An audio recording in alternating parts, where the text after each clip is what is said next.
So when you hear the inspiring stories that they will be giving you, let's not think of them as suggestions, as recommendations. Let's look at them as concrete steps to play our role. Because if they meet net zero, it will mean nothing if we are not all a part of it, right?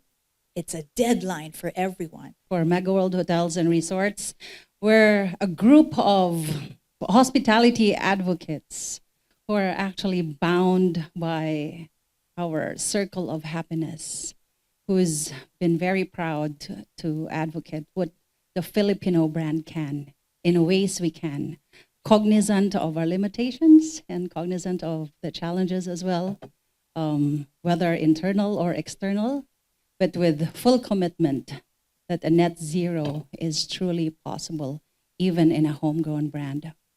As a group, we have been very keen in doing, of course, energy conservation, and we have made councils that are fully focused on improving, and we've got properties of various ages. We also have, as a bigger company, what we call the best PM, or the best property management gathering, where we also do building audits, so internal building audit efforts. We always say what gets done what gets measured gets done. We partner with organizations that are already doing the upcycling as a business, and we have some trash to cash efforts, including Plastic Flamingo and Resbin in the regions, and that's in Iloilo, because it's easier to do the same, whereby they're already doing projects to really upcycle and renew material. We do have our Innovate to Elevate project, first run last year, where we ask our associates to actually be creative in some of the upcycling efforts that they do want to put forward, and in sustainability and other facets of operations. That's an inspiration for me, because definitely in the hotel industry, it's not for individual hotels and companies to do it alone. The realization it should be a collective effort, and that goes without saying. While we are in a certain trajectory where we are in the Philippines, definitely all our simple and small contributions will get us to the net zero journey.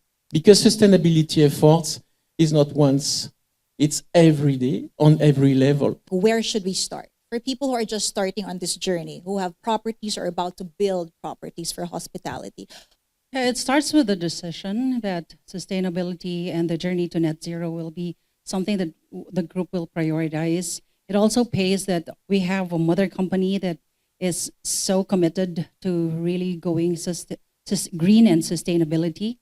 And we created, of course, it's imperative that we create a championship, because it's so hard to create cookie cutter programs that you will expect the entirety of the hotel to just implement. It's very important that we do have the buy-in from everybody. We've got a good number of our executives here, and we do that because in platforms like this, the more we educate our executives and the more we expose them to advocates of sustainability that are really so committed to doing more than what's usual, it starts from there. I think it's also in terms of values, because we treat sustainability today as one of the values on the company level. Everybody is involved. So for instance, here in the Philippines, we have a very strong team. Everybody is from the rank and file to the highest authority. Everybody is doing sustainability on every day. It's also a fact that we relay this to not only all the associates, but also our clients. I always say that sustainability, it's numbers, it's an investment. Actually, it's not a cost. Don't treat this as a cost, it's an investment. It's applicable to everyone. For the one who want to embark in this journey, it's a long journey. You will require time, energy, but you will be rewarded. It's a process that at the end will make you proud and happy to do that. But you also have a specific certification just dedicated to carbon emissions. Am I correct? 14,064. I need to memorize all these, right? There are more than 40 of them. So it's 14,064. It's about carbon footprinting. So if you are an organization or a company and you're measuring your carbon, because indeed sustainability starts with measuring, starts with data, then we can verify whether that measurement was according to certain principles. Because in the past, what we've seen is that a lot of people, they overclaim, right? They overstate, they greenwash. But if there's a third party involved saying this is actually true, it adds a lot of credibility to it. So yeah, and a lot of standards are actually adopting carbon principles. So GSTC, EarthCheck, many of those are adopting carbon principles in their standard. How are you bringing them along in this journey of net zero? You need to be certified because you are talking to different level, different ages, different type of population. We can go from 80 to the young generation. Each of them, they have different way of feeling sustainability. Expectations are different. So you are constantly challenged as a brand to be on the top of the list.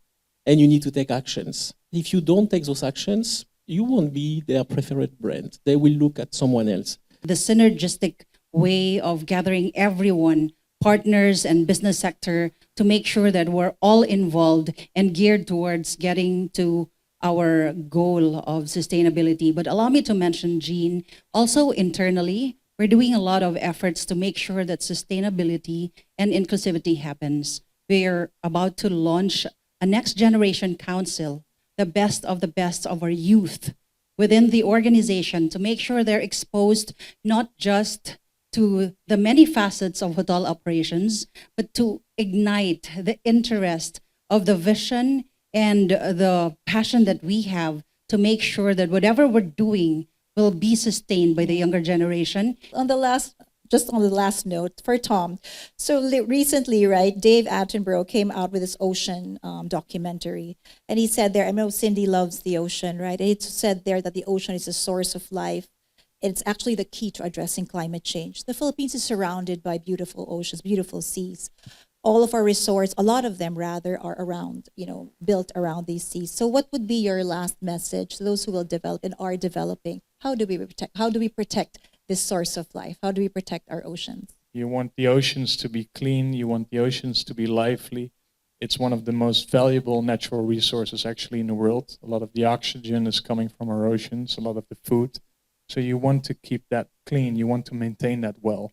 And that is essential for your own existence, especially if you have a venue close to the ocean. So that's it. And everything you can do to keep that, to achieve that goal, will help. Thank you, Tom. So as mentioned earlier also by a secretary, through our undersecretary, no one should be left behind. Well, actually, we can't do this alone. We all need to be part of this journey towards net zero. Again, net zero to 2050 is a deadline.